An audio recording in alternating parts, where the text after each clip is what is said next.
We have a lot of challenges, obviously, in pediatrics. Our patients will see the disease longer in the absence of a cure.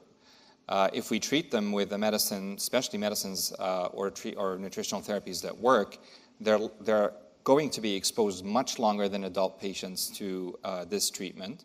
The risk of adverse events could be unique to pediatrics, for example, steroids and growth or bone density.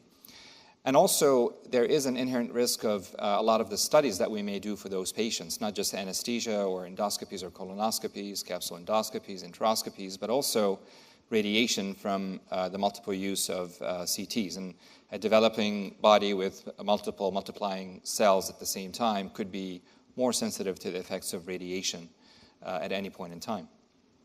We also will keep in mind that the presentation of pediatric Crohn's disease in particular is more severe than adult onset Crohn's disease. Just as an example, a third of our patients with Crohn's disease will present in growth failure.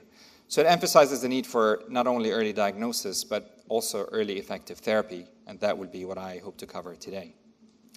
We do have a lot of burden, a lot of opportunity in IBD.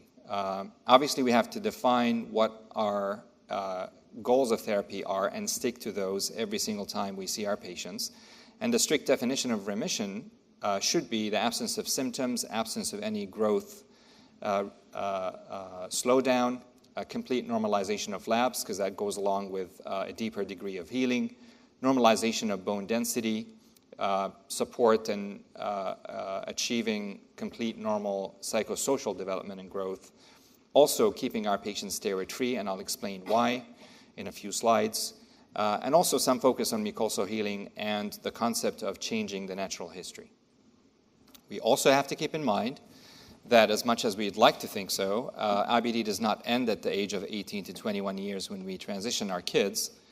And also keep in mind that early IBD response to therapy is different. This is shown in pediatric data, this is shown in adult data, and to ignore this fact as a pediatric gastroenterologist treating IBD is a huge, huge mistake.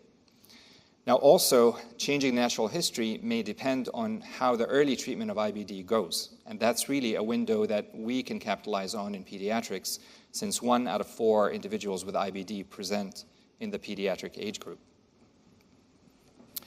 Now, a responsibility that falls upon us in pediatric IBD is also the proper use of these medications. We all know that if you treat with an approach of start-stop, this could sensitize the patient to the medication and you're burning a bridge.